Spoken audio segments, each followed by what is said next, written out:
to order on May 3rd of 2022, and this is our first work session regarding the fiscal year of 22 and 23's budgets. And Mr. Dowling probably lead us off in the right direction with this today. Just a little run through. There's nothing to look about a rundown, does there? It will be a thorough overview of the upcoming budget. Perfect. Mr. Chairman, Board of Commissioners, if it's May, it's budget time in most counties and cities in Georgia, not all. Again, we have a fiscal year beginning July 1st through June 30, and so it's time to review the annual budget, make decisions in June. It'll be effective July 1st. Just a little bit of housekeeping. This is the first budget workshop today. The second budget workshop is May 17th. Tuesday, May 17th from 4:30 to 6:30 in this room. Budget workshop number 3 is Tuesday, May 24th at 4:30 in this room. And the public hearings, the first one is at the commission meeting of June 7th at 6:30. And the second budget public hearing is during the commission meeting of June 21st at 6:30, all in this room. And then the board will consider the adoption also on June 21st. Again, this proposed budget is online. It's on the county's website, along with this schedule I just mentioned. So it's on the website for public review. And there's even a comment link to make comments before the public hearing if anybody so chooses. So quickly going over the I'm not going to go page by page, but almost. Page 1 is this year's accomplishments. Page 1 through 3 are accomplishments. The county's history, the county's organizations, how we're organized. The budget calendar, we're right on schedule. On page 6, May 3rd, it's being submitted to the board in budget workshop number 1. So we are on schedule to adopt the budget in late June. On page 7 is the budget resolution that when the board is ready to approve this budget, this is the resolution they will approve in June. Page 9 through 20 is what we call the budget message. The budget message is basically information about how the budget was prepared, the economic climate that the budget was prepared in, the major expenses that are being proposed, the new programs that are being proposed, the proposed reductions from departmental requests, how the budget can be amended after it's approved, long-term debt the county has, and looking forward to the next fiscal year.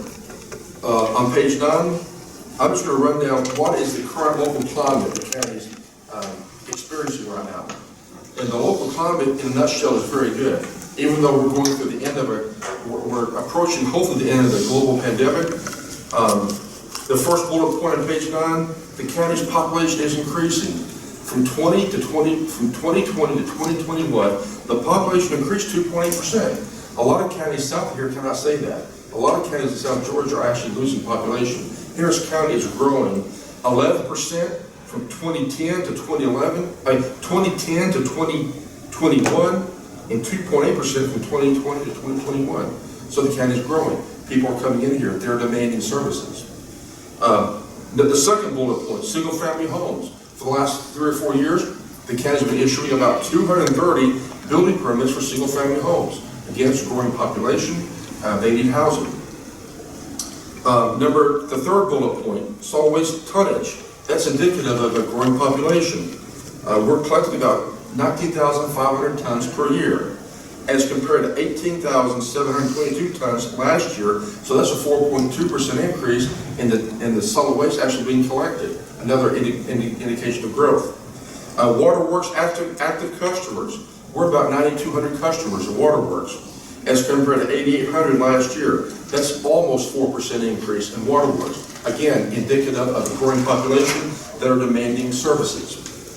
The next one, page 10, sales tax collections have all been increasing the previous years for a litany of reasons. So we're seeing in the local option sales tax, special sales tax, and the T-Plus, they all have been increasing for the last several years. The tax digest values have been increasing.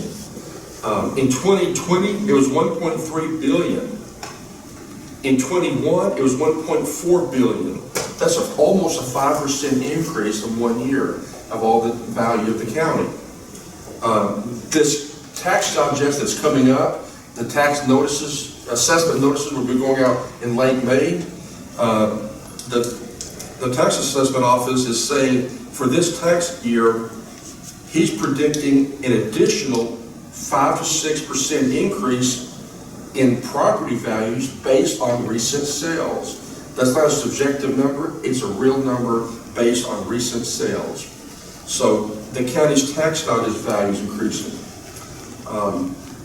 And then the next bullet point, the county's unrestricted general fund balance has been increasing. It went from 16.3 million in 2020 to 20 million in 2021, 1 year, an increase of 24%, primarily due to increased values, not because of an increase in millage rates and the increase in these other fees and taxes are increasing. And the 2022 unrestricted fund balance for this year, when the audit is beginning in June 30, when that audit is finished, we're predicting at this point in time, it's a prediction that we're going to increase that general fund, unrestricted fund balance an additional $2 million because revenues are coming in more than expected and expenses are less than expected. So you combine those two things, we're adding more money back into reserves. The tax millage rate at 6.14% remained unchanged since 2008. It was increased to 8.64 in 2017, 8.63 in 2018, and then increased again to 9.38 in 2019. And since 2019, the tax millage rate has been stable at 9.38, and it's not expected to change for the foreseeable 2 to 4 years. The next bullet point, the county has the 7th highest median household income in the state and the 8th highest per capita income as compared to the other 159 Georgia counties. And in the back of the budget is various statistical information showing where the county is positioned relative to the other counties. And the current local unemployment rate is 2.7% compared to the state rate of 3.1 and the national 3.6. So unemployment rate is very, very low in the county. And the national rate of inflation, that's a monster right there. For the last several years, it's been 1.3, 2.1, 2.4, 1.8, 1.2% for the last several years. However, during 2021, the national rate of inflation jumped to 4.7. It doubled in 1 year. And in the first quarter of 2022, it's up to almost 8%. So inflation is going sky high as compared to previous years. So that's the economic climate we're working in. It's a positive economic climate for most part. The county's increasing population, it's increasing in service demands, the values are increasing, inflation is high, unemployment is low. And the tax millage rate is staying stable. Randy, could I ask you a quick question? I'm just curious, since we have a fairly healthy reserve, has there been any discussion helping the taxpayer with that reserve? Yes. Yes. Okay. Okay. And who's that discussion doing? Just everybody every day. Help the taxpayers. To me, now, from my point of view, help the taxpayers is giving them services they're demanding. A renovated courthouse, a new EMS facility, a new waterworks administration facility, new parks. That's helping the community have more services and better services, and having the employees have better and replacement equipment. So that's how in my opinion, we're helping the citizens. I'm specifically talking about the millage rate. I think being stable is we finally got to a stable point in the millage rate where it needs to stay for a while. And we're helping citizens in providing services they're demanding. Thank you. So that's my perspective. The budget overview, okay. The budget overview, the all-fund budget is $61.8 million, an increase of $11.2 million from the previous fiscal year amended budget, or about 22% increase. Why is that? A lot of federal money coming through here that are one-time shots. That's one of the many reasons. And a lot of reasons is a lot of large capital projects are being funded in this budget. A lot of large capital improvements. The proposed budget contains a 5.5 cost of living allowance effective July. 5.5. As you can see in my previous comments, inflation is 8%. So 5.5 is well below the national inflation rate. So the employees are not even keeping up with the rate of inflation at 5.5. But that's what I'm recommending. Also, a 1% longevity allowance effective on the employee's anniversary month, as recommended by the CVRG study that we've been doing for several years. And then healthcare. You're going to hear tonight at 6:30, the broker, the health insurance broker, he comes every year to determine, healthcare, employee healthcare, and he's going to make some recommendations. And one of the recommendations is to change healthcare companies from Cigna to United Healthcare with minimal plan changes, including different prescription co-pays, bundling of health, dental, and vision all under United Healthcare, a reduction of the employee deductible from $6,600 to $1,000 for individual, and $13,200 to $3,000 for family, and get away from the health reimbursement arrangement, the HRA, which satisfies the same goals. So we will get to the same destination, simply a different way. And payment of cash benefits to employees when they have a medical crisis. So we're proposing change from our current healthcare provider, Cigna, to United Healthcare, and United, a major player in Georgia. They insure all of the state employees. And they give an extremely competitive renewal rate. And John Leggett with the insurance company will give the board a presentation at 6:30 tonight. And lastly, the employee defined benefit and defined contribution retirement plans have all been enhanced. The board approved that earlier this year. Will take effect July 1st. So the proposed budget does not contain a millage rate increase, but assumes the millage rate will not be rolled back. So on page 11, the general fund. Let's talk about the general fund for a few minutes. The general fund is where all the usual and customary departments are located. It totals $33.1 million, an increase of $5.8 million from last year, or about a 21% increase.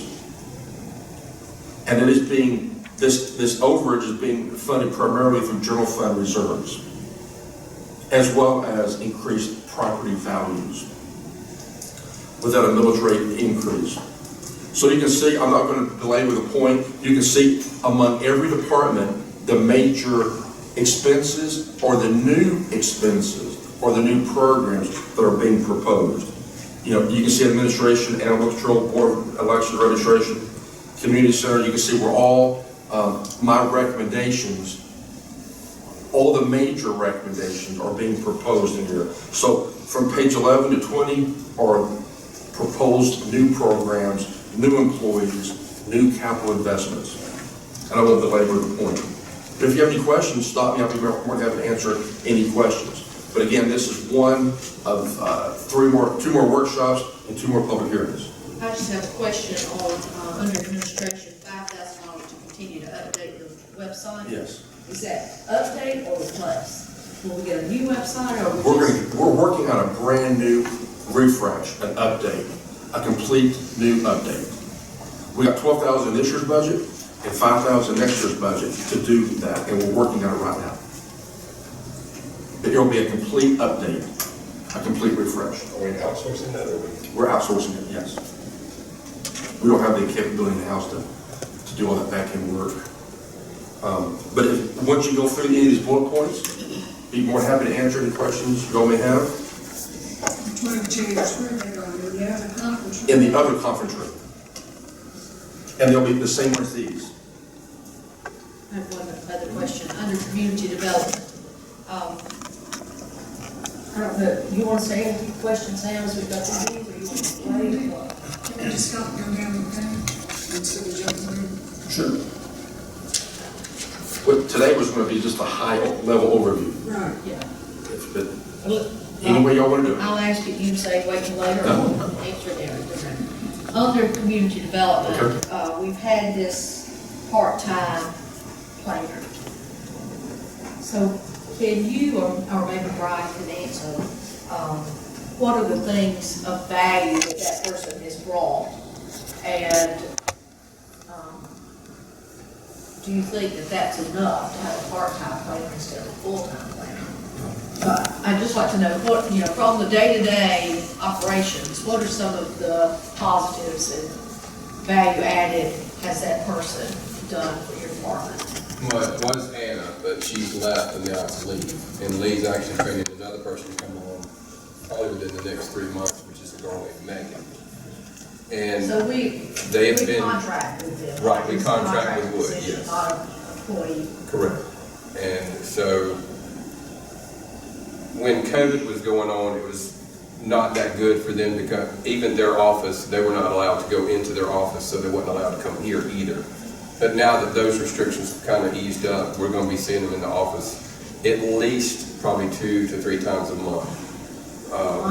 A month, yes. But they work for us at home. They work for us at home, work, yes, they do all our reports for the rezoning, special uses, preliminary plats, final plats, board of zoning adjustments. They do all those reports, and I coordinate the information and get it to them so that he just does the report, and we bring it back and submit it. And that's what y'all see when we get to a rezoning. That's what you see is that report. So they have increased a lot. They're a lot better than what they used to be by far. A lot more in-depth study to them, because in the past I just didn't have the time to dig into them.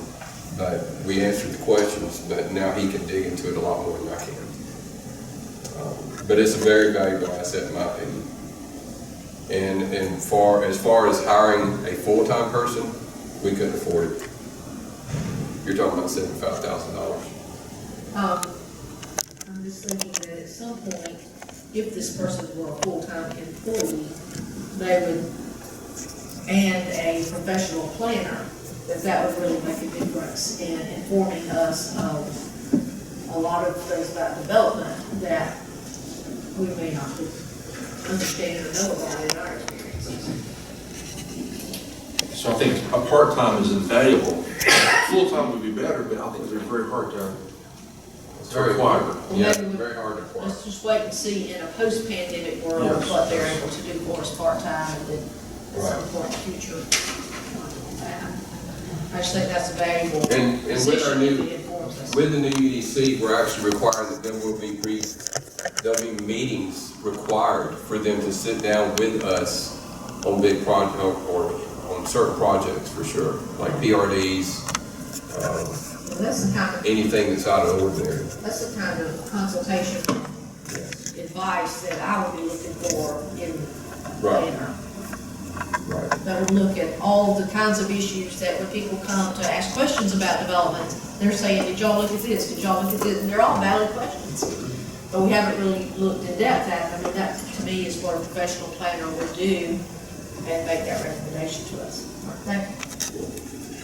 Anyone, page 12? Any concerns with page 12? On the magistrate court and probate court, supplement to Yes. the probate judge. Yes. I understand that she's on her own and that doesn't give her a day off any time, and so the probate judge can step in to assist her. So this 26,100 and 11,000 would be in addition to his current salary, whether or not he assisted her on any cases or not, or, I don't understand that, would it be per time that he You are correct. It is a monthly allowance. If you go to one court case or no court cases or 100 court cases, if they are appointed these positions, then they will receive that monthly allotment. So it's Regardless of workload. $36,100 in addition to his current salary, Correct. so that he can be her backup. Yes, and vice versa. All this is in accordance with state law, and the state law also dictates the amount of allowance. So this is not an amount that they just pulled out of the air. Correct. This is all set by state law, or at least most of it. Also, and this is not a supplement.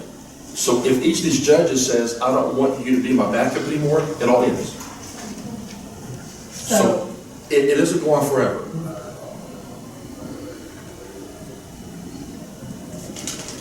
So she gets a part and he gets a part, I don't, No. it's all for the him, to the probate judge. Well, okay. She gets some, right?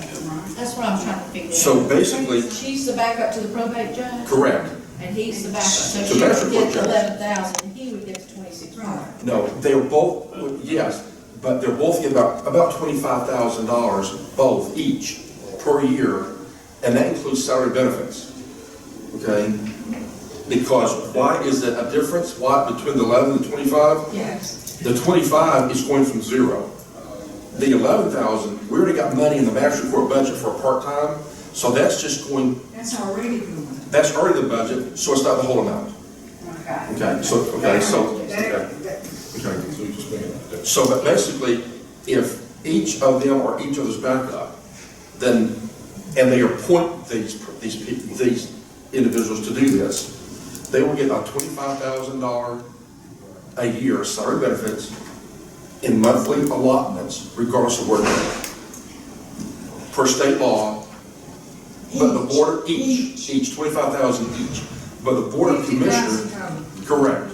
But the board of commissioners has to approve this scenario. The state law is very specific.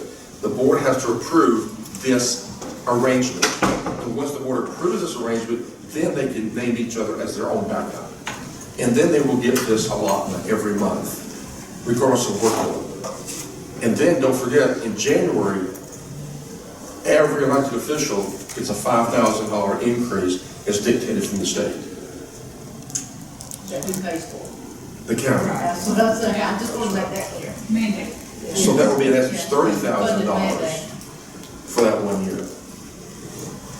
Chris, resource this for me, and We talked to the HR attorney with ACCG and make sure we're doing everything right and exactly what all the rules were, and this is what he said we could do. it was complicated. Could do or had to do if we went to this one. We could do if we wanted to do this, if y'all accepted it. If we go to this model of them being each Yes. other's backup. Yes, So right now, she really doesn't have a backup. correct. And she can't use retired judges anymore. She can't use anyone that's already retired from the county, earning a county retirement. Then they won't. Right, because then they won't. They'll have to give up their job. Correct. Yes, Correct. that's right. So that was one of the, and in master court, in that department, we had some part-time money in there, like about 10,000. So we're gonna go from 10,000 back to the 25,000, hence the difference. Okay, so the 5,000 that's coming in January, Yes, is it in this budget? yes, And in their case, it would just be a one-time thing, it wouldn't be, you get it for being a probate judge and an assistant magistrate judge, it would just be a one-time thing. 5,000. It's a bonus and not a salary increase then? It is a salary increase, but it wouldn't be towards both positions, thank you. It would only be towards one of the positions. So if y'all were to approve it, it wouldn't be 10,000 in each of them. It would be 5,000. Yes, ma'am. Does that make sense? Can we explain that well enough? It's. Well, the I board, got it. the board has to approve the arrangement, then, and only then after that, and they appoint each other as their backup, and then the allotment will then commence. It is optional. Yes, it is. And it's allowed by state law.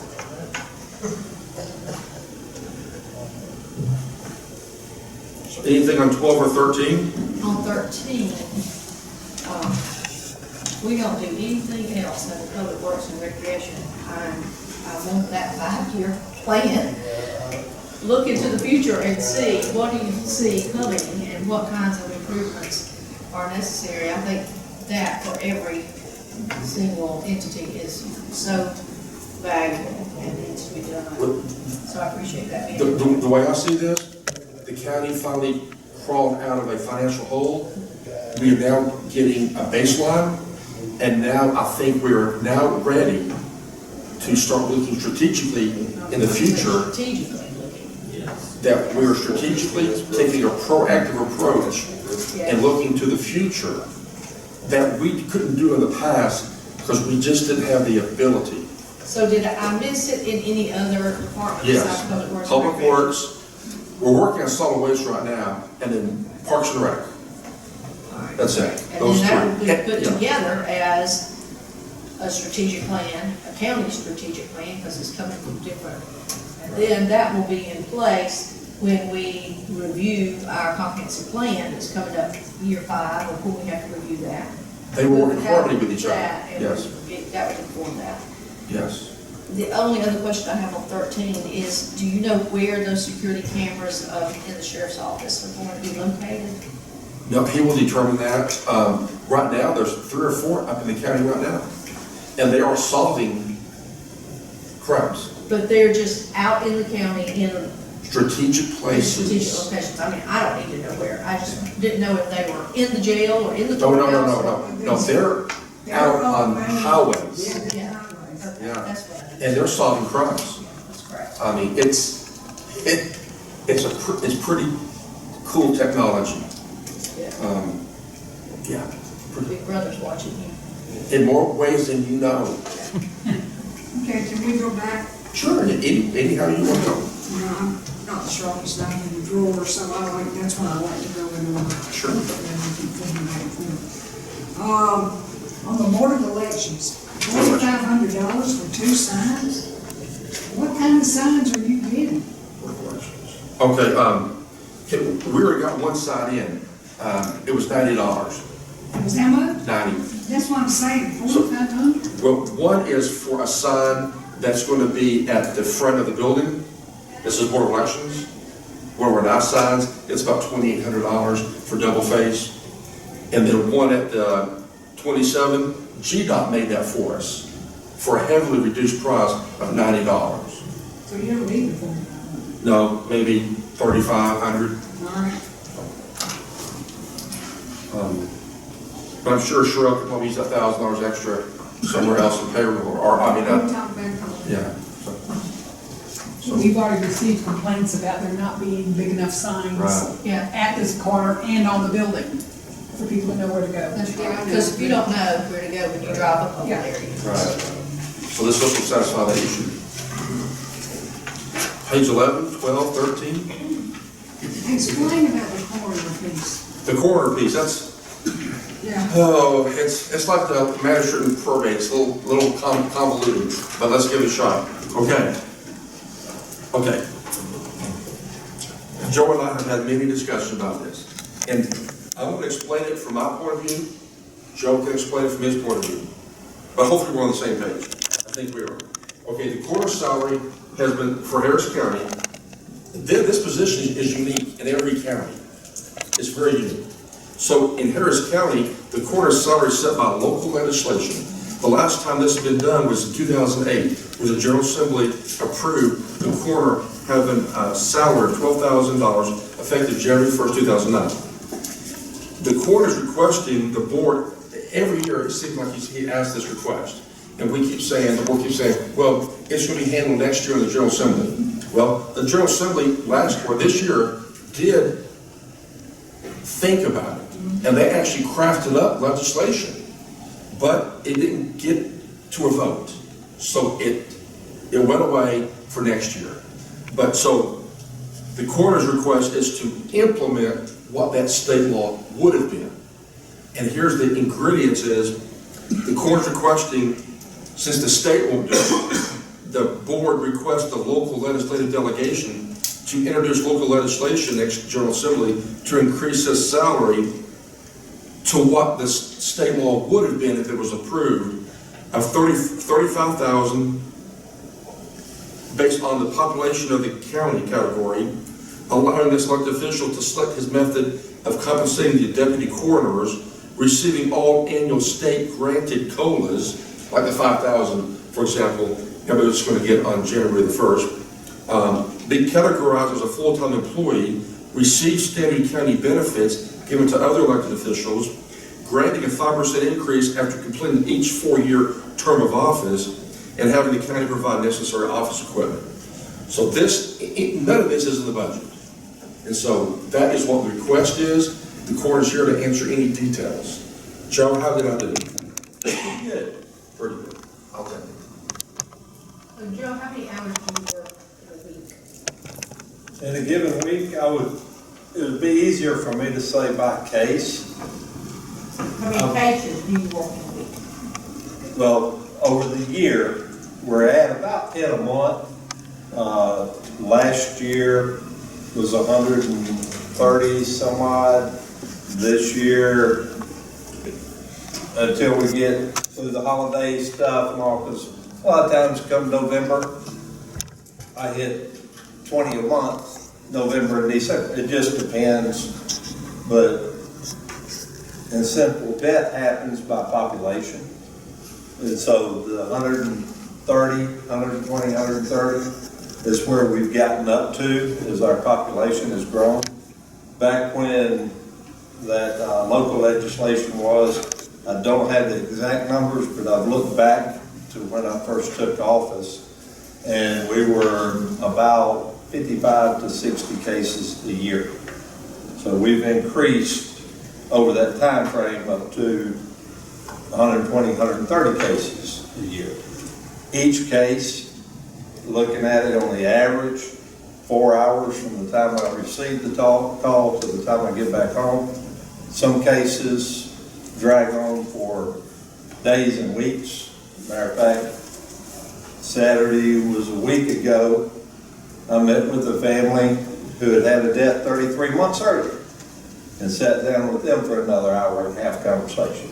So, you know, if I had to put an average, it would probably be 4 hours by the time you've received the call, gone to the case, worked the case, and sit down, start paperwork, and then sign the death certificates.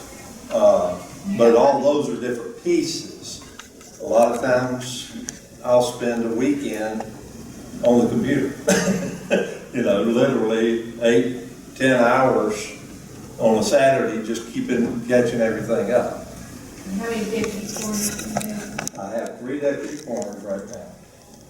So do you do paperwork for all the cases, even if they? They do the initial paperwork to give me the call. And then when I sign all the death certificates, so I go back through, review their case, see what we had, and, you know, if I need to fill in the blanks, if you will, that aren't there on their report, I'll go back and check with them. But I would say I've signed every death certificate in the last 8 years, short maybe 1 or 2. So every case comes back through me completely.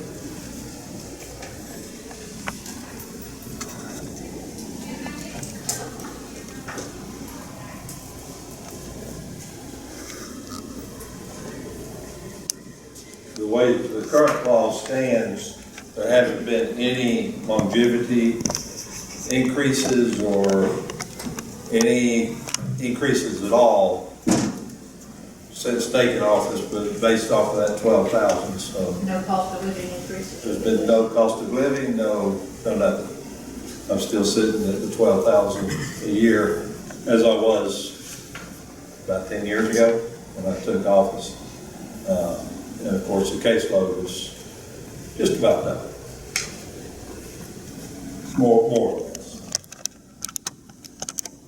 the state law that I'm referencing is a population-based for the entire state that we're trying to push through. There are several counties, I think there's 10 out of the, I'm gonna say 150. Not every county is a coroner's county, coroner-based system, but out of the basic 150 counties, I think there's 10 that are totally out of compliance with even what the state law is. And the state law, some people are way above, as we talked about last year. Some people are above the state law, some people are, sitting. But the reason for moving forward with this, and as an association, we've been working on it for several years, not just last year and the year before. But the proposal we have is that it would be a population-based salary, and they've used probate judges, all the elected officials, to do a comparative as they were putting together this salary base. And I think every one of the salaries that they based off of were underneath the base salary for the other elected officials.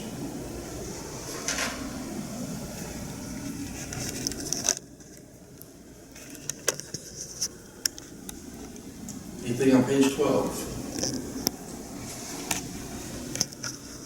Or any more questions of Joe? Joe the corner.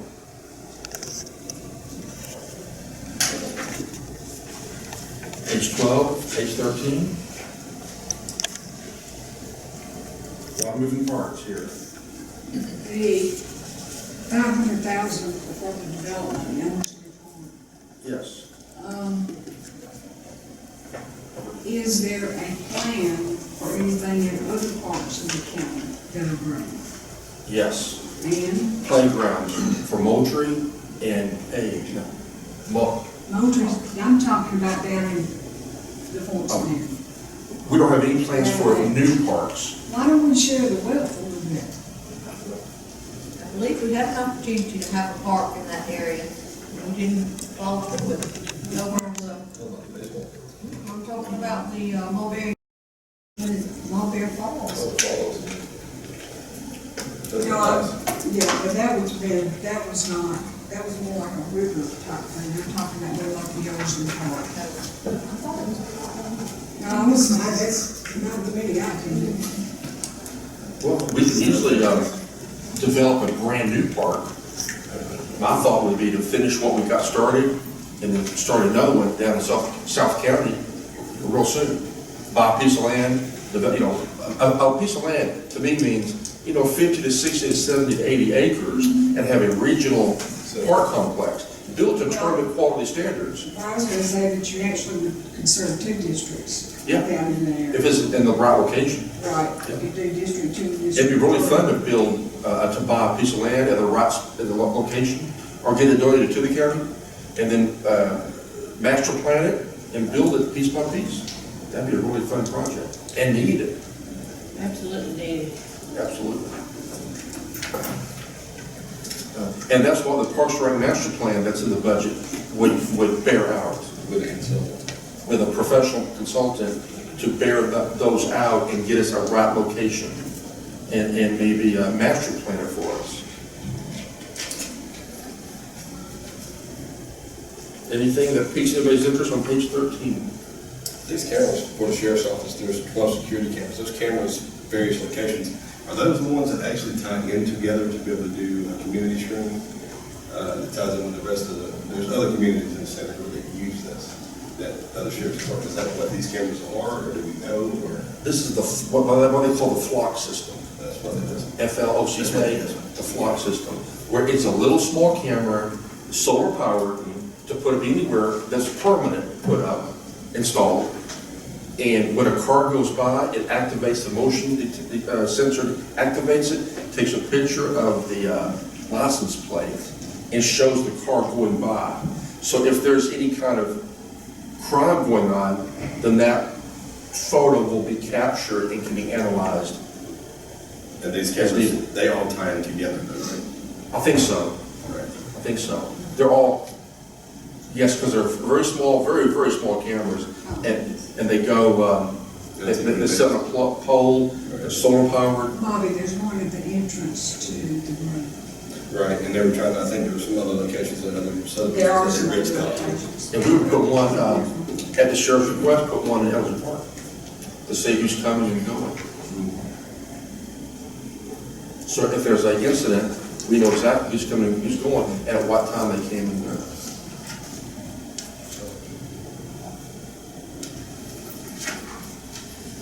13. Go to 14. Sorry, I'll go back now. The volunteer fire departments in itself, you know, they were doing a $47,000 increase. What is that, about 31%? What, going from 14 to 18,000? Well, I mean, that's asking.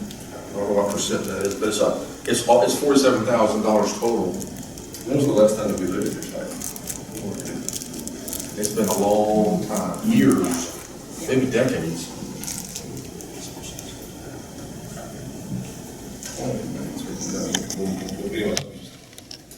That's what they asked for, then. Yes, they did. Yes. 100% what they asked. Correct, this is 100% what they asked for. And on page 14, that concludes the general fund, which is all the major departments that are well known. On the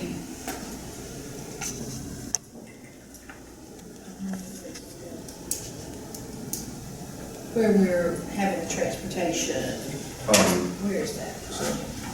That $50,000, that's in, On the very bottom, T-spot. yes. At my ACCG training this week, I learned that Medicaid will reimburse for those individuals riding this transportation Yes. system who are eligible for Medicaid. Yes. And that Medicaid can be part of our match. Yes, So if our match is 50,000, and there's 20,000 Medicaid, then our match can be. Correct, correct. That's good thing to know. and after talking to, the county is now part of the Lower Chattahoochee Regional Transit Authority. Yes. And I believe there's an appointment to be made soon. And so I called them the last couple of days and says, hey, when can we get our buses? I think there's 2 buses coming for Harris County, but they would have been here by now. However, the catalytic converters were stolen from the 2 buses. So they're in the repair shop getting repaired. And then when they're repaired, then we can pick them up and begin the service. I have some virtual phone calls next week to solidify this arrangement. Do we have drivers? Still. But that's the beauty of having a third-party provider provide all this. That's all their issues. But 2 buses will be operating in the county soon. Susan, did they give you any idea of the percentage? What, there is a flat rate, I understand, that Medicare provides per individual. Okay. And so whatever that money is for the ones that ride, hours, will then be reported to us and subtracted from Volunteer our. firefighters.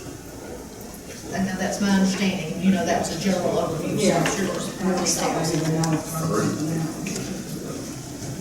Then the volunteer firefighter supplement, that's a 30% increase. Going from almost 14,000 to 18,000 for each of the 10 volunteer fire departments in West Point.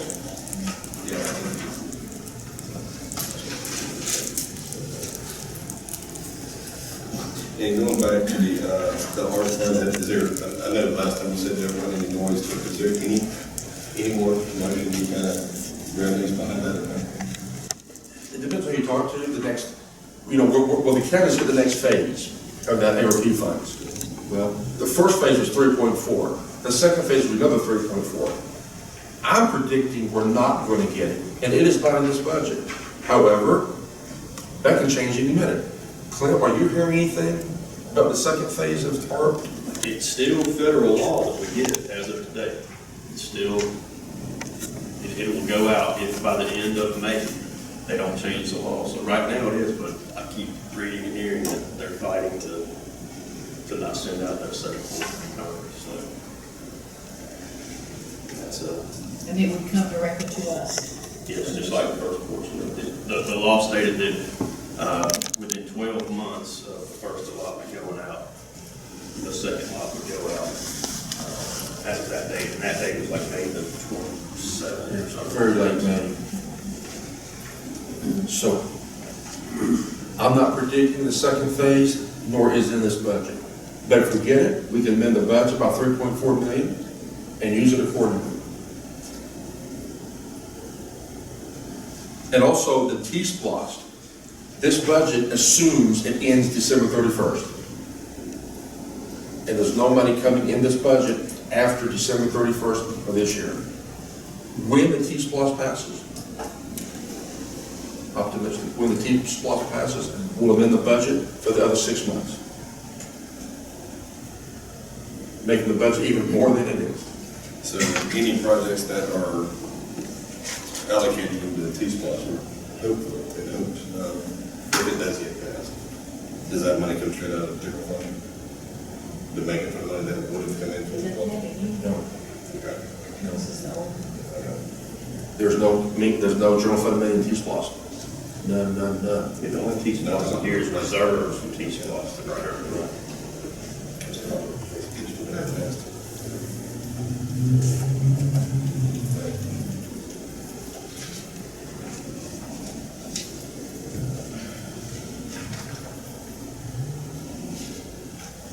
The community center full-time program coordinator position to assist and operate the center.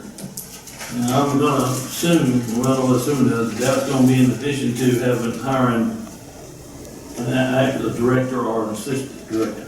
You're gonna add a whole new position. Yes. I believe it's that time of usage that the center's receiving and the predicted amount of usage. I think it's time to add an additional full-time person.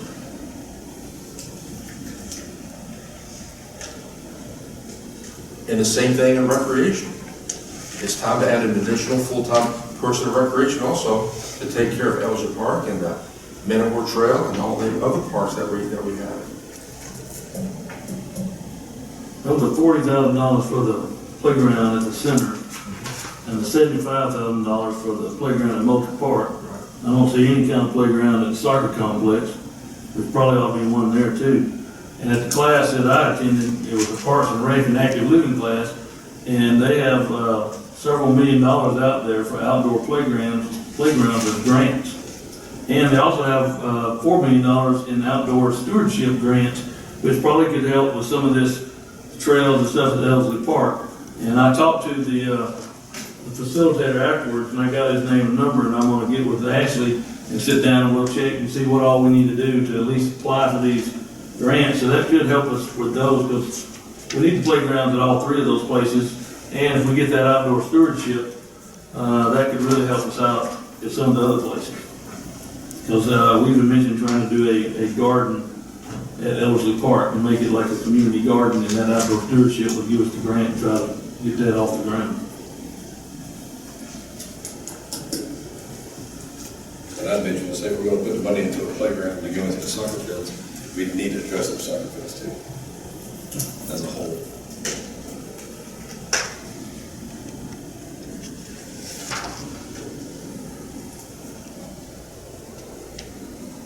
Well, hopefully the new recreation director will get the soccer fields back on track from where they used to be. Because there used to not be anything wrong with those soccer fields. Now, you're need a TLC, that's for sure. Well, everything in this county is TLC. Hence the budget, right? Hence the budget. I mean, that's why we got a laundry list of stuff to do. Any more general fund discussions? The outside agencies, Yep. the position Yep. for the development authority, that bears some discussion, I think. What was that again? The position for the development authority to hire full-time economic Page 14 development. on the very top. I think that needs to, there's some things out there that I think need to be really fleshed out, ironed out.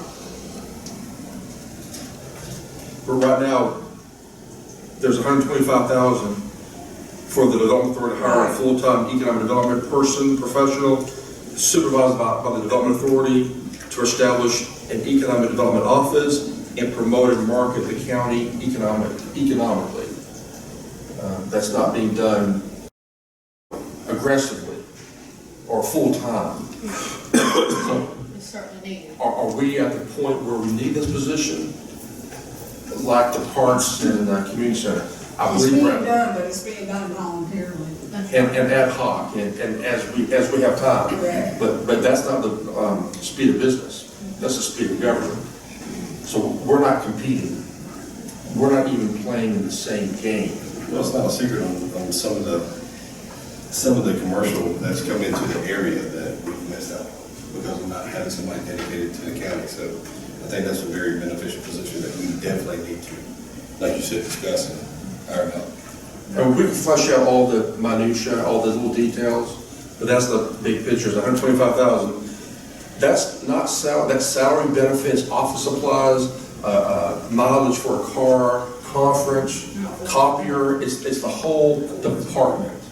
It's a whole office.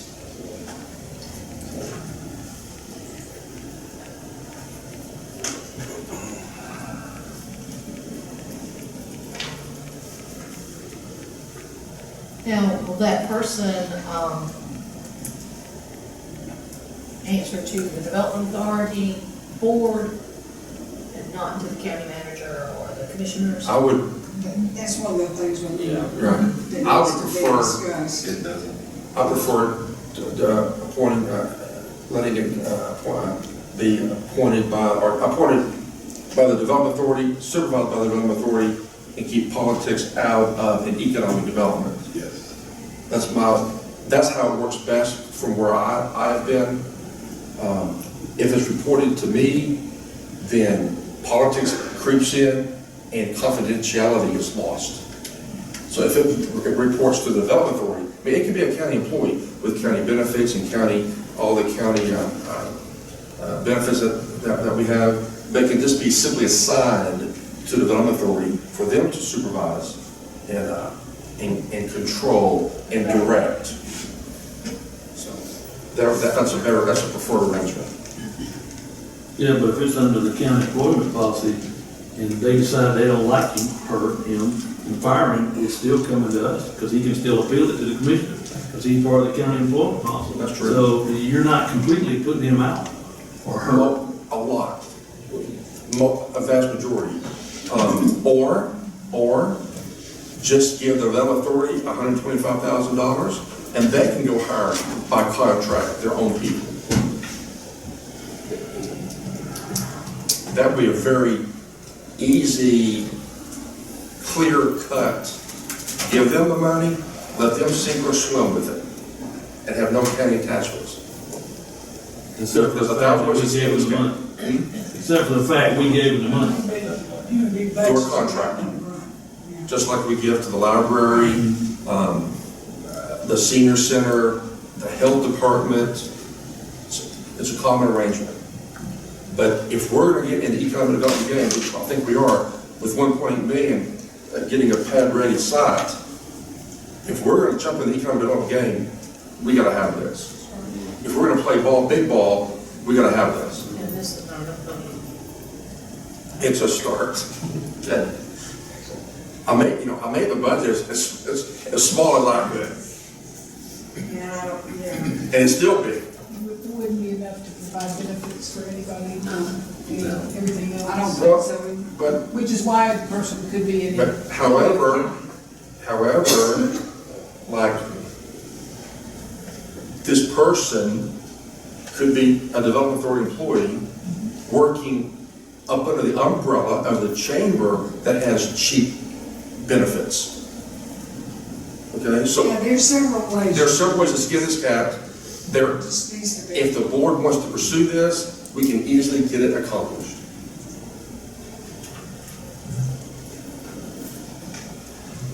To be in the economic development game that we're not in right now.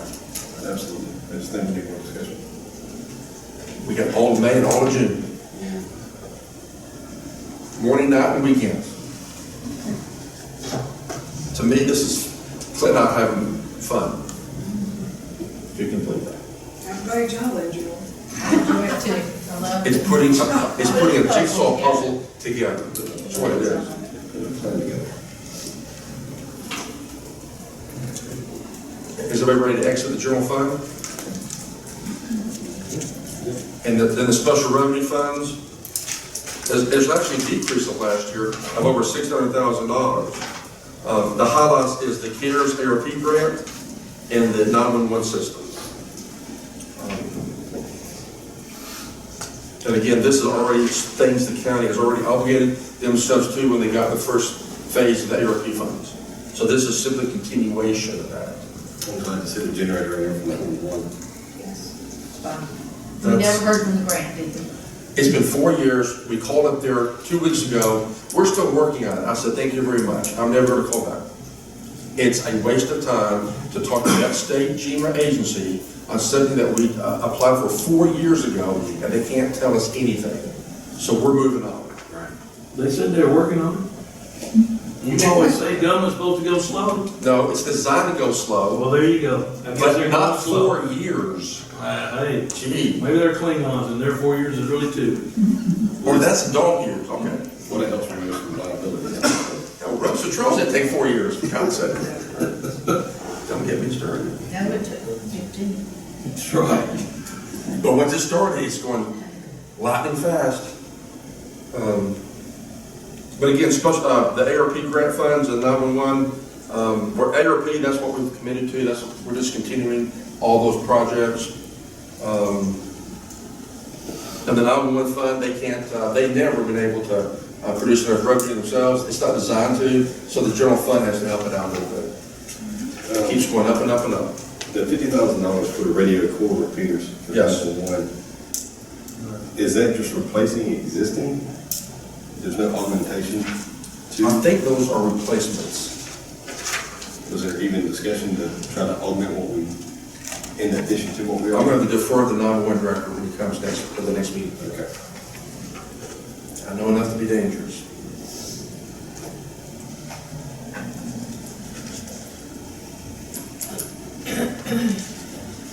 And then the capital project funds is all SPLOST and T-SPLOST and all those things. Anything in here that on page 14 or 15 that piques anybody's concern or interest?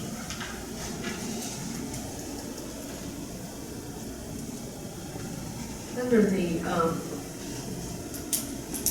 economic development fund, the 1.7 million there, that 1.3 above it is part of that, not in addition to it. Is that correct? Correct. Because it's a transfer. Correct. That's part of it. Yeah.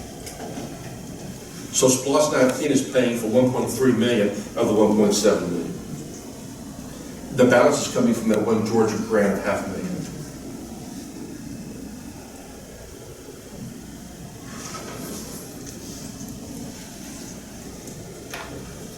Is the hotel motel tax fund up?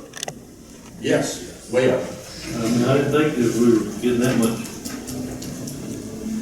It's usually 50, 60,000 a year. Now it's up to 180,000 a year. Thanks to the new state law that was passed several years ago, whereby if you grants a house or a chalet or a cottage in Harris County and you rent it on a digital platform like Airbnb or VRBO, they capture that 5% hotel motel tax and then they give it to the county. It's not the honor system any longer. So that has increased hotel motel taxes greatly to about 180,000 a year.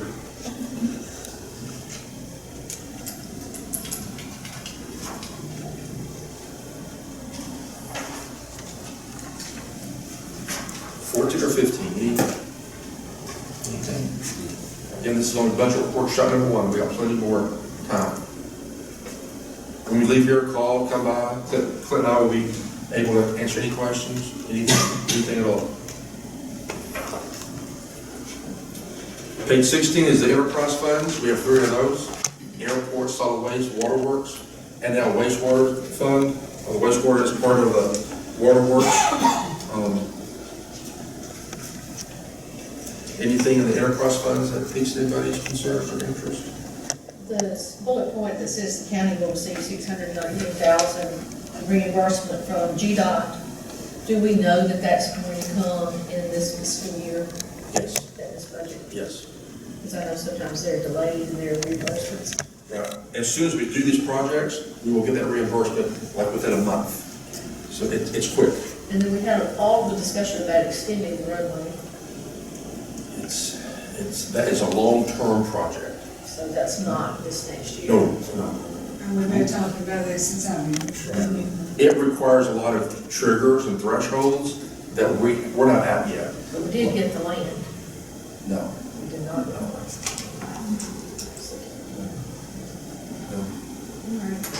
We're not at the threshold to extend that roadway yet.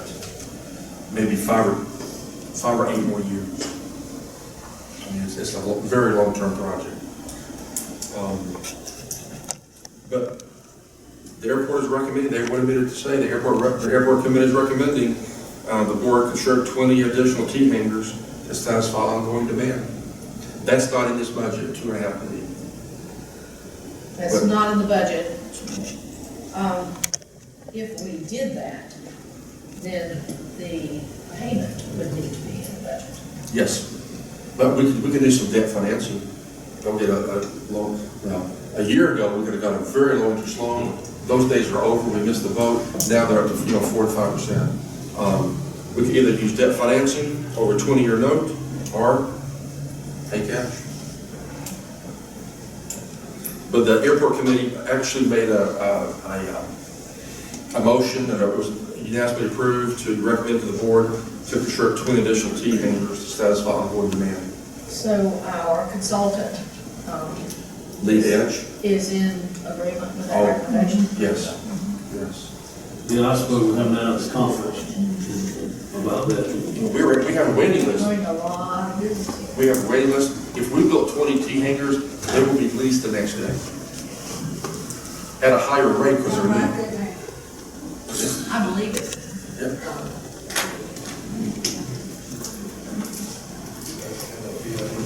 So that is something to mull over. And what, the tax assessor always brings up, if you get a plane in there, then you're charging personal property taxes for the value of that King Air or that Learjet aggressively or full-time. So It's certainly needed. are we at the point where we need this position? Like the parks and community center? I It's believe being we're done, but it's being done voluntarily. and ad hoc, and as we have time. Correct. But that's not the speed of business, that's the speed of government. So we're not competing, we're not even playing in the same game. Well, it's not a secret on some of the commercial that's come into the area that we've missed out because we're not having somebody dedicated to the county. So I think that's a very beneficial position that we definitely need to, like you said, discuss and iron out. And we can flesh out all the minutia, all the little details, but that's the big picture, is $125,000. That's not that's salary, benefits, office supplies, mileage for a car, conference, copier, it's the whole department. It's a whole office.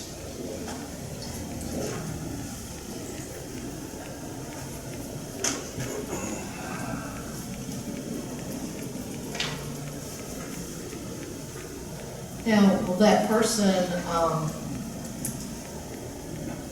answer to the development authority, board, and not to the county manager or the commissioners? I would, That's one of the things we need. right. That I needs would to be prefer, discussed. It doesn't.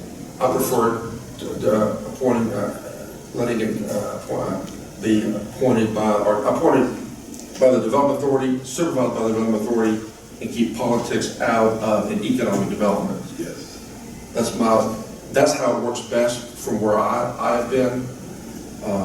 If it's reported to me, then politics creeps in and confidentiality is lost. So if it reports to the development authority, I mean, it could be a county employee with county benefits and all the county benefits that we have. They can just be simply assigned to the development authority for them to supervise and control and direct. So that's a preferred arrangement. Yeah, but if it's under the county employment policy, and they decide they don't like him, and fire him, it's still coming to us, because he can still appeal it to the commissioner, because he's part of the county employment policy. That's true. So you're not completely putting him out, or her. Well, a lot, a vast majority. Or just give the level authority $125,000, and they can go hire by contract their own people. That would be a very easy, clear cut. Give them the money, let them sink or swim with it, and have no county attachments. Except for There's the a fact thousand that we ways to gave him do the this. money. Except for the fact we gave him the money. Through a contract. Just like we give to the library, the senior center, the health department. It's a common arrangement. But if we're going to get in the economic development game, which I think we are, with 1.8 million, getting a pad-ready site, if we're going to jump in the economic development game, we got to have this. If we're going to play ball, big ball, we got to have this. And this is not a plan. It's a start. I made the budget as small as I could, Yeah, yeah. and it's still big. Wouldn't be enough to provide benefits for anybody, and everything else. I don't think so. But Which is why the person could be in. But however, like, this person could be a development authority employee working up under the umbrella of the chamber that has cheap benefits. Okay, so Yeah, there's several ways. there are several ways to skin this cat. There, Just needs to be. if the board wants to pursue this, we can easily get it accomplished.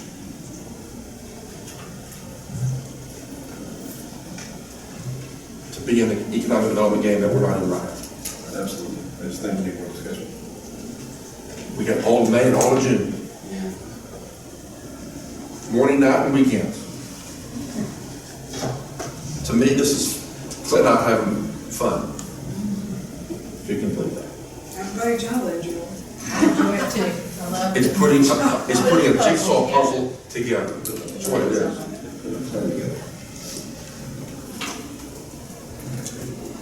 Is everybody ready to exit the general fund?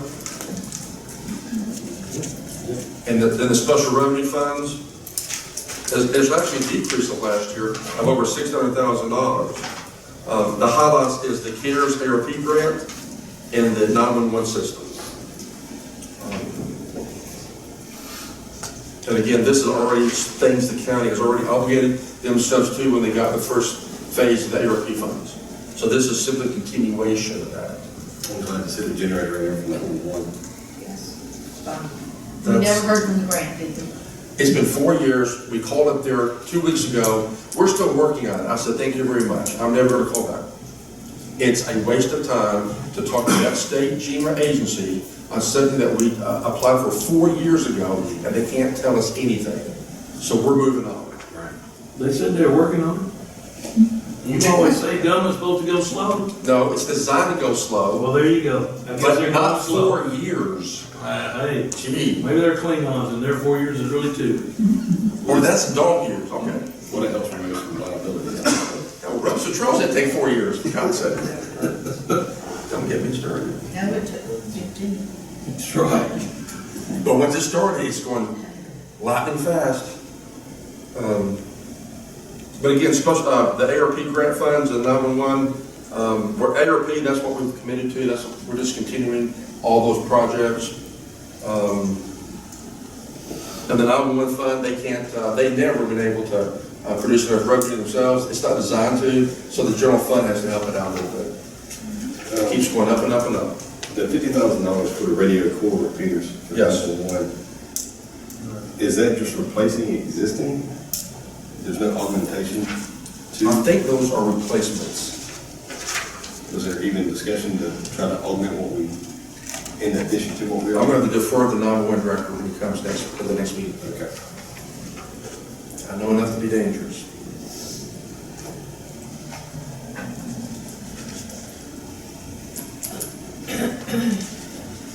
And then the capital project funds is all splost and T-splost and all those things. Anything in here that, on page 14 or 15 that piques anybody's concern or interest?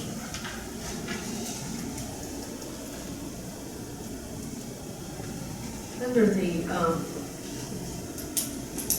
Economic Development Fund, the 1.7 million there, that 1.3 above it is part of that, not in addition to it. Is that correct? Correct. Because it's a transfer. Correct. That's part of it. Yeah. So SPOS 19 is paying for 1.3 million of the 1.7 million. The balance is coming from that one Georgia grant of $500,000.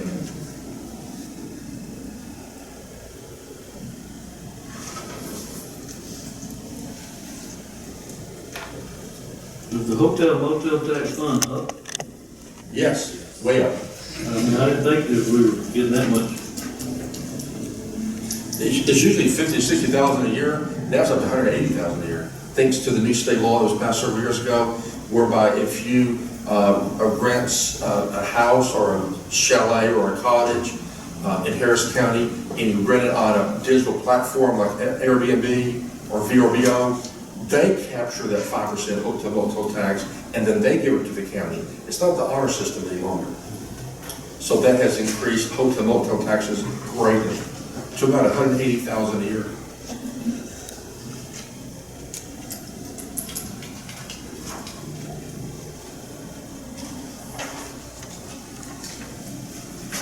$14 or $15. Again, this is on budget workshop number 1. We got plenty more time. When we leave here, call, come by. Clint and I will be able to answer any questions, anything at all. Page 16 is the enterprise funds. We have 3 of those: airport, solid waste, waterworks, and now wastewater fund. The wastewater is part of the waterworks. Anything in the enterprise funds that piques anybody's concerns or interest? The bullet point that says the county will receive $619,000 reimbursement from GDOT, do we know that that's going to come in this fiscal year? Yes. In this budget? Yes. Because I know sometimes they're delayed in their reimbursements. Right. As soon as we do these projects, we will get that reimbursement like within a month. So it's quick. And then we had all the discussion about extending the roadway, That is a long-term project. so that's not this next year. No. And we've been talking about this since I've been. It requires a lot of triggers and thresholds that we're not at yet. But we did get the land. No. We did not.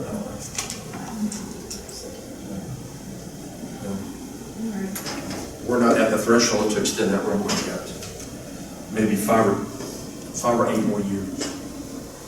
I mean, it's a very long-term project.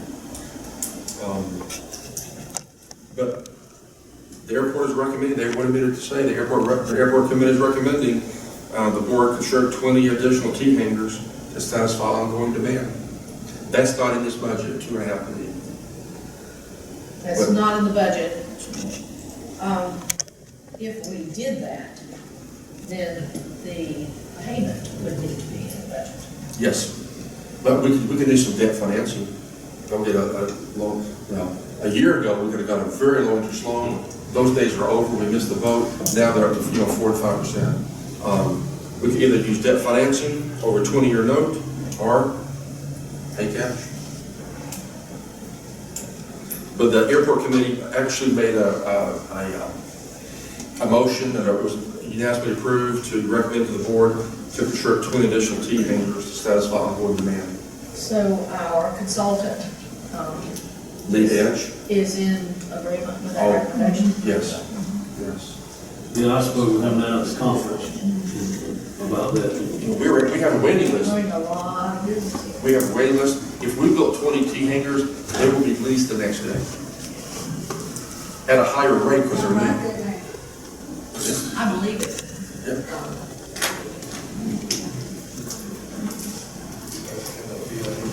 So that is something to mull over. And what, yeah, the tax, The tax assessor always brings up, if you get a plane in there, then you're charging personal property taxes for the value of that King Air or that Learjet or Cessna. It's economic development. This is another form, it's not building for business, but it's economic development, and there are counties that would do anything for an airport. And people tell me all the time, where to go. Harris County has a nice little airport. It's it's well maintained, it's well located, everything's clean, everything's new. And we put Wi-Fi in all the hangars. So for a small investment of $4,000 or $5,000, one-time cost, every hangar has Wi-Fi, so the pilots can do their logs, their travel logs, and in the plane or in their hangar prior to departure, instead of having to go up to the office to do their planning. So, but we increased the rent on the airport hangars, but we gave them extra value for that. That's why the complaints are almost non-existent.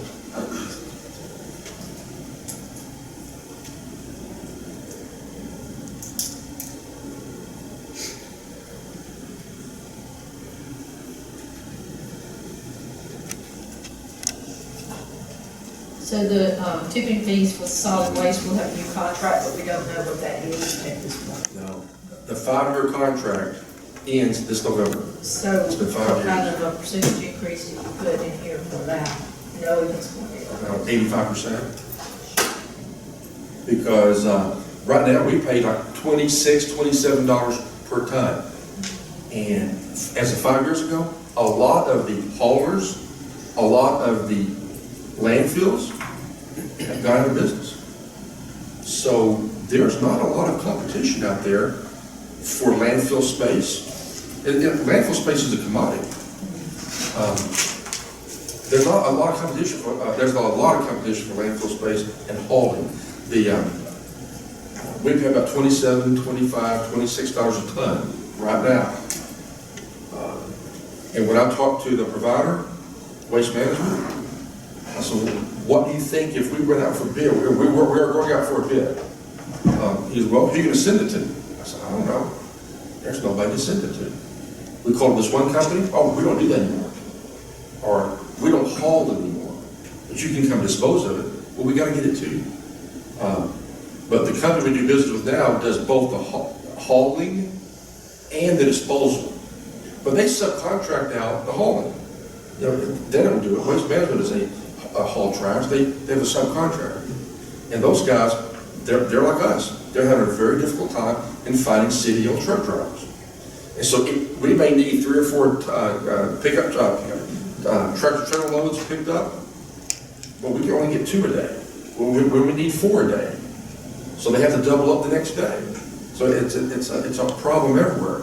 And so the provider said, I said, what can I expect? Just give me an idea. If we got for bid, what's that $25 or $26 going to turn into? He said about 42 or 44 in that general area. I said, oh my God. So this budget reflects that increase for that partial year, from November to next June 30th. On the waterworks fund, the $2.5 million from the US 27 one, when does Jeff anticipate he's gonna have to start that? Or does he have? We do. GDOT says they were gonna start in October, but they pushed it back to January. This October. This October. Yeah. So, but they pushed it back to January, February. So we believe that that water line in US 27 from the Muskogee County line to State Route 315, we believe that's going to be this fiscal year in the later half, maybe January, February, March of next year. But that's going through, that's a GFA loan that we're getting. So we're going to borrow the money, but have to pay it back over a 20-year period. And then the last line on that, under the waterworks, that needs to be. We got it down to 10%. And that's the 10% water rate increase. The What 10%. did we do last year? Did we do one last year? A couple of years ago. I think it's 2 or 3. 2 or 3 years ago. Well, Again, Waterworks is an enterprise fund. It's self-supporting. There's no general fund money in here. There's no property tax money in here. So they have to be self-sufficient. But Waterworks has committed to a lot of things. US 27 water line, for example. Phase two Hadley Road. A new administration building that they desperately need. Given that, and I think this budget, if you look in the Waterworks area, in the back of the budget, you'll see that we're taking about half of his reserves just to balance this budget with a 10% water increase. So if we don't do a 10% water rate increase July 1st, then we need to take the rest of his reserves, and then he will have none. And it's very, very, very tricky to operate an enterprise fund without cash flow. And don't forget, for the first time ever, last year, we got to the wastewater business, to the Meeting-UNEDITED Growth development. So now we're in the wastewater business, and that is a money-losing proposition. And that's going to go up every year. What was that, $30,000 a year?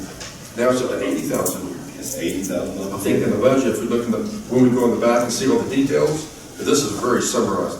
Once you go back in the details, I think wastewater is over $88,000 now to operate that. So we got $88,000 to collect that.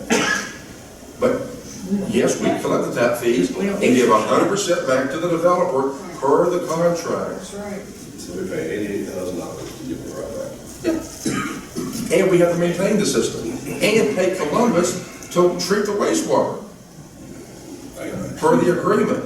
But we're limited to what we can charge. So if Columbus decided to charge us 20% more, we're limited to only charge 10% every year, which happened this year. We got a 17% increase on our rate and can only charge 10% more than we did last year. So we do that year after year. That'll exponentially grow out of that. But that's in the contract. Hands are tied on that. Is that contract ever renewed? 50 years. When it lapses. Well, it's been how long? 25? 15, 2000, yeah. So it's not as long as it seems. Longer than all of our lifetime, I 35 more years. We won't see it. I won't see it. We won't see it.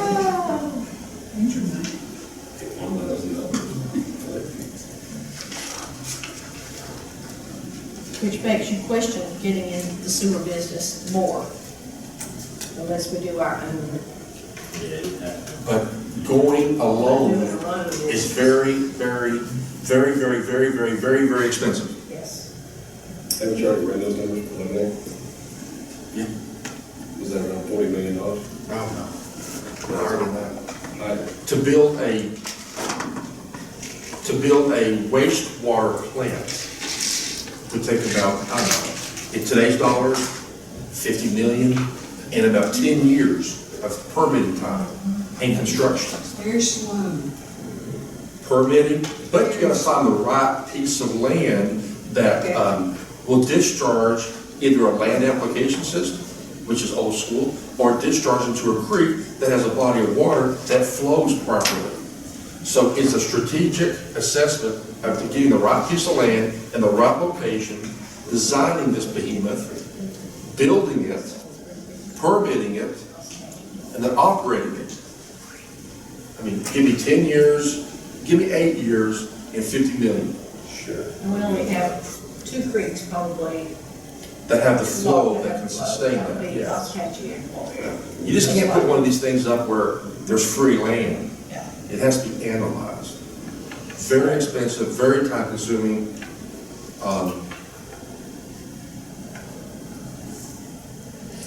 People aren't getting to the wastewater business these days. They got into them in the 1950s with this free federal money. We've had discussions with Columbus. Columbus is, you know how many wastewater plants Columbus has? You know how many wastewater plants Columbus has? And it's way on the south side. So they said it'd be cost prohibitive to pump our waste all the way through Columbus, all the way up to the south side. Can it be done? You bet. Very, very, very, very, very expensive. So. And I know this is a conversation for, long conversation for another day. But, that's why we talked about the density of the population being around the cities that have sewer. It'd be cheaper for us to subsidize their sewer systems and expand it and do that. That's what, The city sewer systems are very old. when I say subsidize, I mean replace them, so that we could add them. I don't know if that's even possible, but anyway, it's a Anything's possible. Right? very, very challenging situation. That's true. And then page 17, interfund transfers. That's just the transfers that go from one fund to the other that we account for, so we won't double count them. Now, on page 17 is a very interesting graph, a chart. The proposed capital project, and these are included in the budget. So all of these on page 17 and 18, all of these projects are included in the budget in those various departments, and the estimated cost is in there. Can I ask a question? Sure. About the community center, electric basketball goal wins cost $50,000. That's what I'm hearing. Well, that's right. I mean, once you get it, install it, I mean, It's an electric. Is this in addition to or one that isn't And a working? switch. No, the one we have right now is manual, this would be a new system. Oh, okay, so the one you just named. and I have to admit, the recreation and community centers budget, the previous director prepared it, the interim director inherited it, and I think there might have to be a few little changes here and there as we go through the budget workshops. Okay. So be cognizant of that. So this was in transition. I think I captured 90% of everything, but there might be some tweaks based on the judgment of the interim director. So we didn't talk about that between, whatever.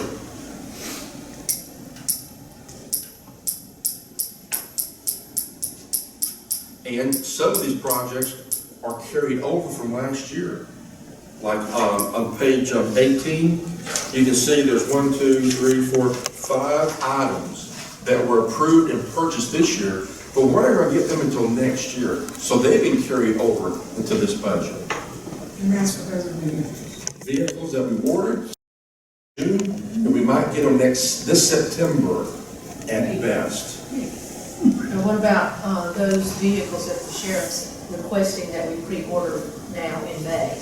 Is that, It's in here on page 15. are we going to pre-order is my question. They are here pre-ordered, I would assume. But again, you pre-order in May, it might be here next May. I don't know. It's a long lead out.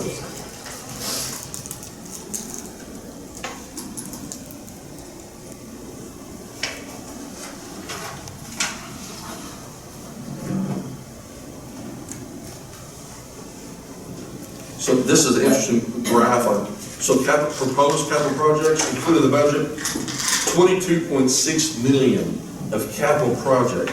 I consider these investments in the community. And most of these things are replacements. Not all, but most are replacing things that have just worn out and simply need to be replaced.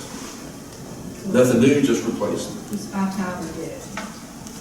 With a lot of- And if I know these department heads, they keep and Band-Aid and Band-Aid and Band-Aid, and when they're ready to go, it's ready to go.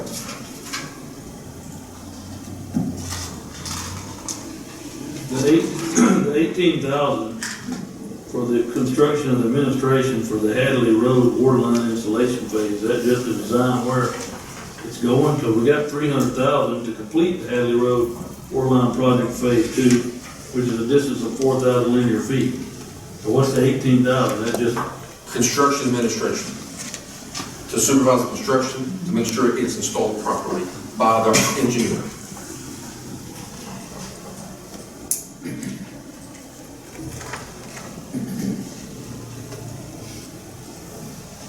and do we know how many people are gonna tap into this water line on Hadley Road? No. Do we know how many is tapped into phase 1? I think 1 or 2.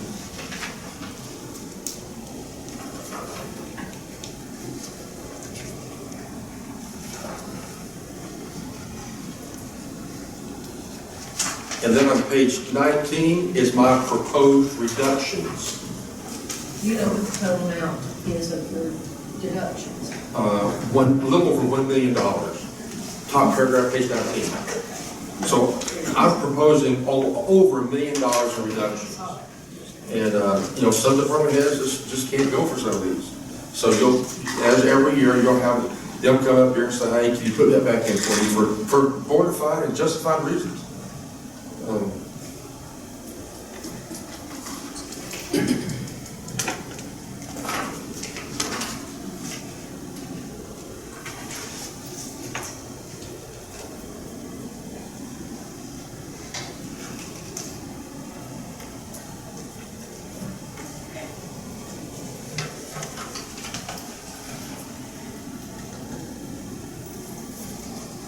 So basically, that's the budget message, that's the high point, that's a summary.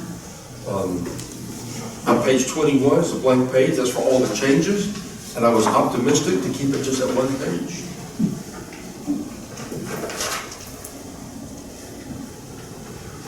And then, if the board would like to, we can go fund by fund in all the details. So now, that's a summary, like we just mentioned, now we go into all the details. You can see the general fund on page 22. Page 22. Look at the very top line, real property current year. That's where Wayne helped me out. With all the values going up, we see an increase in property taxes, not because of millage rate increase, because of value increasing from 12.8 to 13.7. And Wayne's here to answer questions. So this year, if I understand it correctly, you reassess the properties not in subdivisions. Is that right? That's out. We actually bought the properties that were not in subdivisions. That's correct. As far as the reassessment went, we are looking at every structure in the county, every residential structure. What we had to do was we had to change our cost, our base cost. Wait, can you come up here and speak? So typically, you did a third of the county, is that correct? We are required to look at about the county each year. We actually are making changes on about 75% of the properties this year. So that is basically all the structures, because like I said, we had to change our cost and depreciation tables because we couldn't reach the values that properties were selling for. We just couldn't get them up there. So we had to actually go and up our base cost, up our value cost and everything so that we could actually get, and by doing that, we had to go out and review all the county properties. We had to look at all the neighborhoods and everything. And when you do that and you adjust base cost, then you have to go back in and tweak things to make sure they're right. Some got a little too high, some are still a little too low. So we have to balance it out to I would say it's a correct statement to say that property values are not decreasing. That's correct. Thank you. That is absolutely correct. And that's not just Harris County. Correct. That's the state of Georgia, that's the United States. So it's everywhere. When the appeals begin coming in, that's after they get their notices that are going Right. out. When are they going out? We have every anticipation of them being mailed on Monday, the 23rd of May. That is, So then any appeals will come in after they will that. have 45 days to appeal their values, and we'll receive a lot of them. But we feel justified in all the values that we're putting on. In fact, we're probably still too low on everything. Just to give you an idea, I speak with Lee Thomas all the time, who is head of the Department of Audits with the Department of Revenue. And they audit our sales every single year. They look at all the sales in the county. We've yet to receive our audit study to look at to begin with before they finalize it, because they're struggling to figure out how to make the values work. For instance, Lee was telling me that the difference between sales that happened last year in the first quarter and sales that happened in the last quarter of the year are astronomically different. He said 10 to 15% different from the first of the year to the end of the year. That's all within the same year that they're looking at. Higher, So- not lower. That's correct. That is correct. But not everyone's value will go up. It's, there are homes that value shouldn't go up on. And there are some homes that are going up dramatically and others that are just going up some. But we're trying to get to a place to where we can pass our audit and we can continue to get our digest approved every year so that we can collect property taxes. That's where a lot of folks don't understand is that we don't do this because we want to do it. We do it because we're directed to do it by the Department of Revenue. We had just as soon never change a value so those folks don't come in and yell at us. So, I'll be honest with you, but if we did that, then I wouldn't have a job, we wouldn't get our digest approved, so. But anyway, just to give you. Digest approved, I used to know that, because I was. It has to be, too. sure, absolutely. It has to be approved by September 1st. That's right. So, if you want me to, I'll give you a little more information about what we're looking at. Okay. Last year, our growth, what we call inflationary growth, that's the revaluation part of it, not the new construction, not the permits or things like that. But this is just our revaluation efforts. Last year, when we ran our reports, we had about right at 23 million of assessment. Now that's a 40% value. All these numbers are generally 40% numbers. We had about 23 million in reassessment last year. This year, so far, we have $94 million in reassessment. I'm going to give you something to think about that is not science yet. It's just kind of a quick and easy guide that I used. You remember every year we do the rollback rates. Countywide, West Point, it tells us what we have to advertise in the newspaper as far as looking at the rollback rate versus whatever our millage rate is going to be.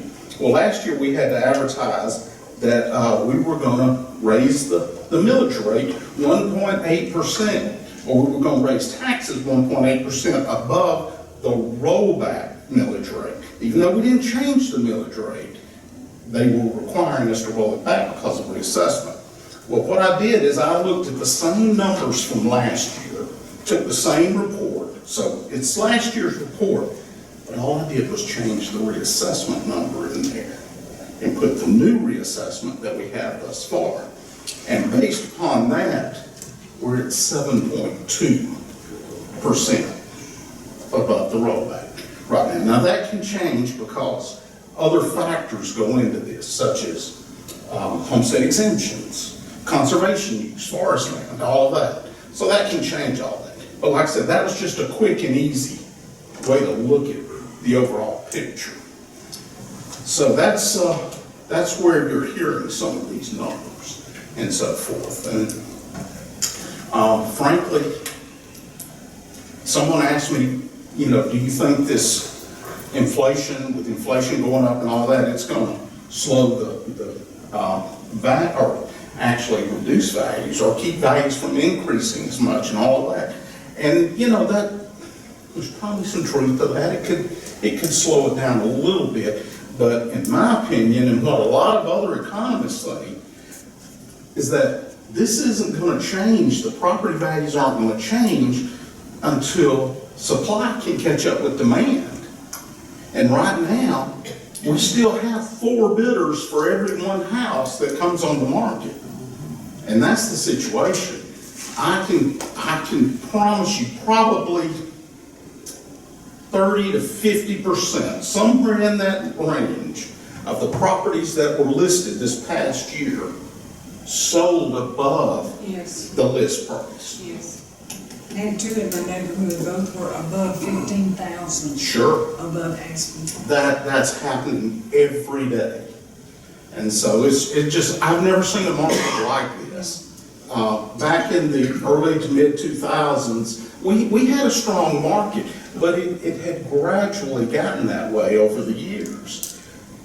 It's like the pandemic hit 3 years ago and it shot straight up a mountainside or something, you know. I would have probably lost my house because I thought everybody was gonna lock their doors and anything, you know, and with all the pandemic, but it's incredible what happened. I thought values would drop. You And, think interest rates would be going down in that kind of market, but they're going up. that's right. That's exactly. And what that has done, Commissioner, is when interest rates go up, it can slow it down some, but what it really does is that it just changes the amounts that people are looking at when they're out buying properties. In other words, in $1 million homes, you have less folks that can buy those now, and so forth. And those folks that were looking at $400,000 homes are probably now looking at $350,000 and that kind of thing, because they're basing it all on payments. So, but that's kind of where we stand this year. And like I said, we're going to send them out on the 23rd, that Monday. I am sure you all will get plenty of phone calls. Direct them to our office, and we'll be happy to help them any way that we can. So, and if you have any more questions about anything, I'm sure we'll be discussing more of this as we go through the budget process and all that. But if you need anything personally before then, just stop by the office and we'll get you reports or whatever you might need. So, okay? Thanks.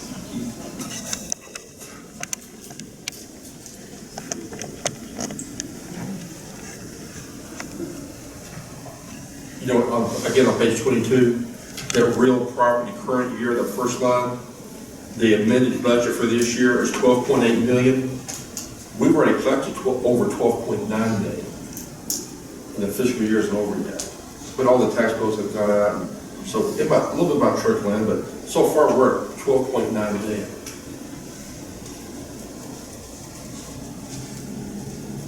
Tax commission. Collected it.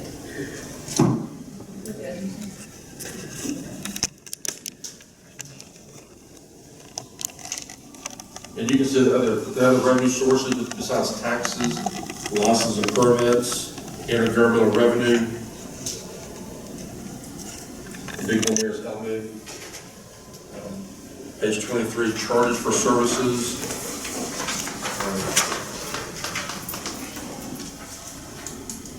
Fines and forfeitures. 24, investments, contributions and donations.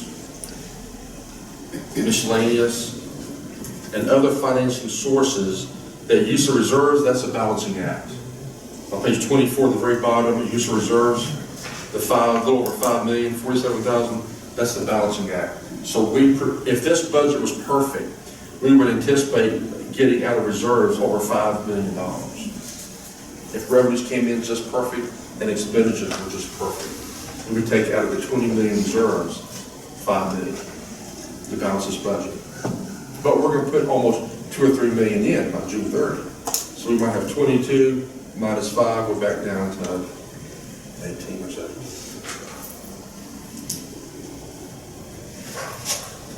So that's the general fund revenues. On page 25 is a nice pie chart showing where all the revenues come from. A vast majority is coming from various taxes. You know, that's just not property tax, that's all the taxes. And the next one's charges for services, and then other financing sources. So on page 25 is where all the revenues for the general fund comes from. On 26 is general fund expenditures, all the departments and all their expenditures. You know, have they gone up? Yes, they've gone up. 5.5% COLA, 1% longevity, enhanced retirement plans, better health care. Capital projects, replacement vehicles and software, all those things. Volunteer fire departments increases. So, and then outside agencies, the new one is the development authority, $725,000. And then the library is looking for a small increase to labor and material cost increases. On page 27 is the general fund has to help the 2 other funds to prop them up, because they just don't have enough revenue for themselves. It's always the 911 fund, and then for this year, for the first time in many years, it's the airport fund. The airport fund just doesn't have enough revenue to support itself right now.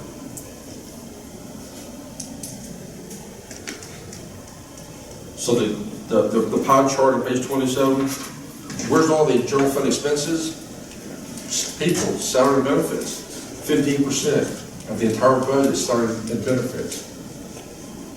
There's only, I think, 7 new employees, 4 sheriff's deputies, animal control officer, and 2 at a community center person and a recreation person.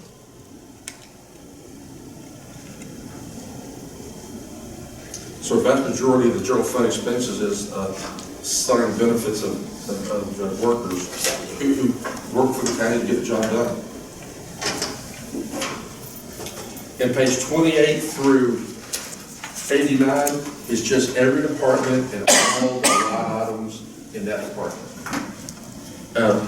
The bulleted highlights, the major ones we just went through. So the major bullet points in each of these departmental budgets we went through because they were part of the summary. I simply cut and pasted the major ones, not all of them, just the major ones.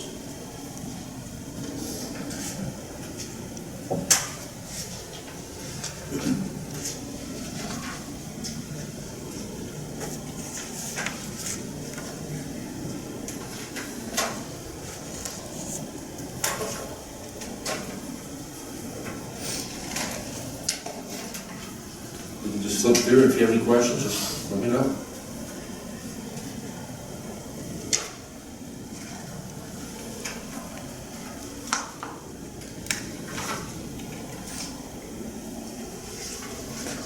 Again, we're seeing a marked increase in healthcare,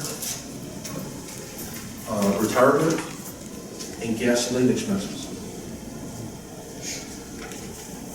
And for the first time ever, last year, the year before, copiers and paper were in non-departmental as a lump sum.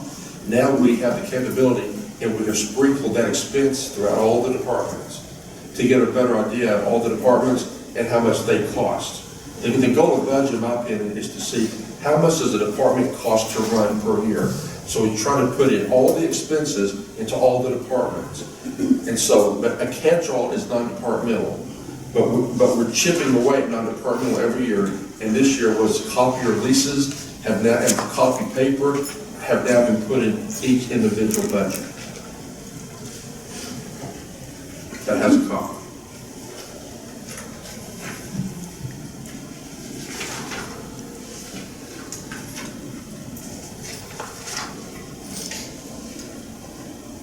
And in each of the elected officials' budget, the $5,000 increase as state mandated by the state effective January, they have all been put in here. With the, I believe, with the exception of the coroner. Because the state law, the crazy state law, says every elected official will get a $5,000 increase January 1st. Except for the coroner, that has to be in a category of a population category of 34,999 or more. If it's 35,999 or less, it isn't getting it. Well, in 2020, we were below 34,999. In 21, we were above that number. So we're checking with ACCG to say, what number do we use? The 2020 census or the 2021 estimate? Under the 2020, Joe will get the 5,000. Under the 2021 population estimate, you won't. So we got to figure that out.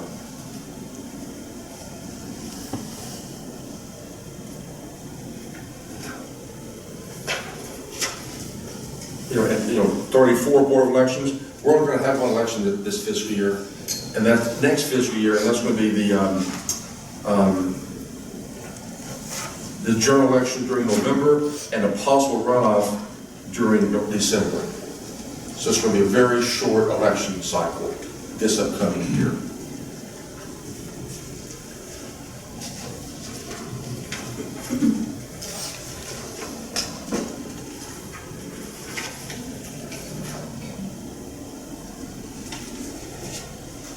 Page 40, the community center.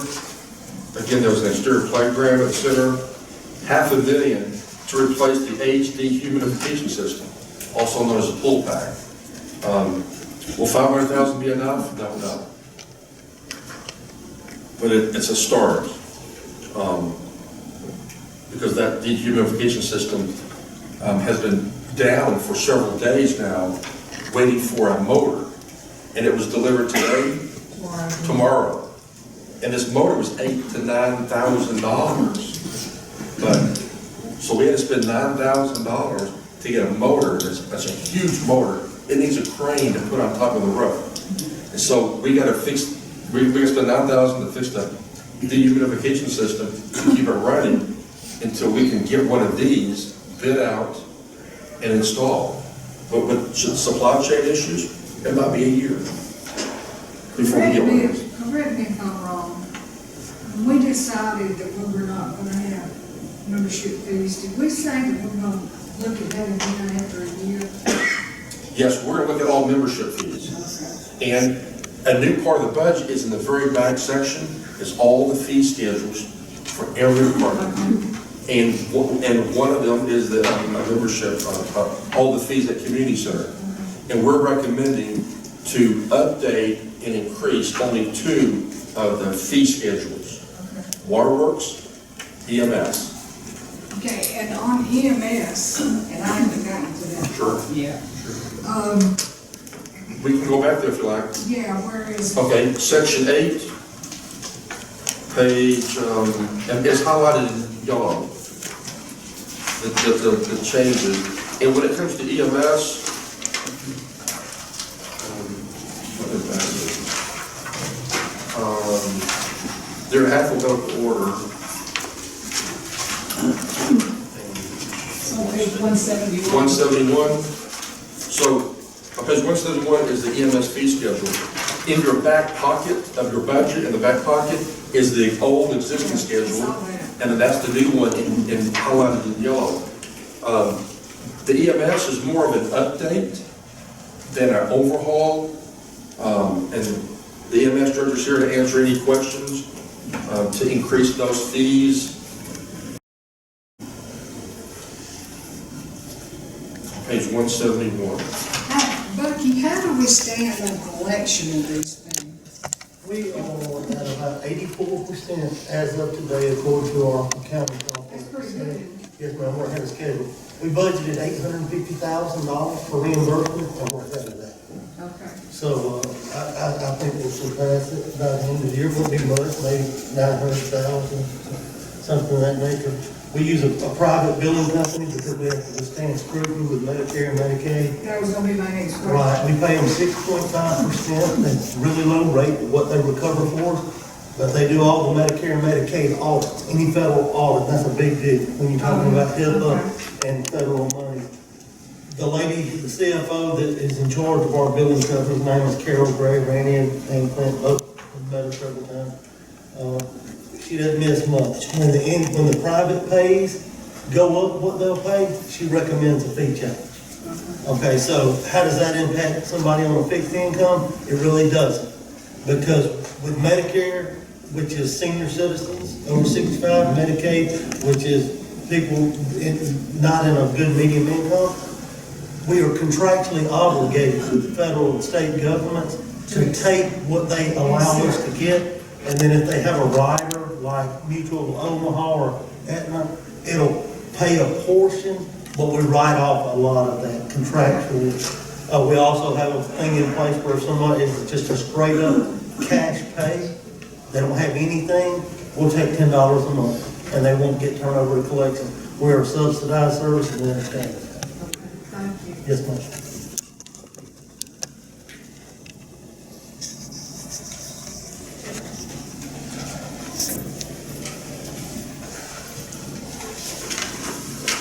And then when it comes to the community service fee schedule, on the revenue, I think the board's going to give the March monthly, the core report, and in there, you're going to see a huge increase in community center fees, collections, from what was budgeted. So that means a lot of people are coming in to use the community center, they're paying the fees, and it's a lot more than we budgeted. It's getting a lot more use. Is it because of membership decrease? Sure. People are noticing that we have a community center? Yes. More population? Sure. Won't have everything. But the community center, that dehumidification system, is breaking down a lot. It's rusting from the inside. We're gonna, if the board approves this, we're gonna go out for a bid and hopefully keep it at the 500,000. But we're gonna replace the entire system, the big machine on the top of the roof, and all of the vent system inside that's associated with it, because it's all about 10 years, 11 years old, and it all needs to be replaced as a system, just not bits and pieces. And then it'll be good for probably, 10, 15 more years. Didn't we just replace the fluid system about 2 years ago? We replaced some pumps, Pumps, yeah. yeah, and reconfigure the pump room. Well, yeah, we need to, that was what was messing up the pumps, is the way the pump room was built. Yeah, the pump room was designed and built crazy a design. The UV system, you couldn't even pull it out of its cartridge because it would hit the wall. So we went with a vertical UV system. So we configured and put new pumps in because we had a major pump problem. We solved that problem. Now we have a dehumidification system problem. And we're going to fix that. But next year will be something else. I know the use of an electric basketball goal system would be more convenient. Is the manual one still operable? Yes. This is just for a, correct, you smash a button, it drops them. A lot easier, yeah.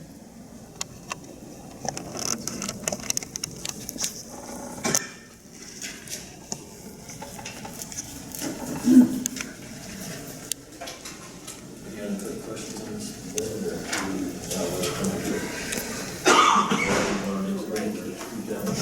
All right, well, I guess we'll adjourn our work session and pick up the next schedule.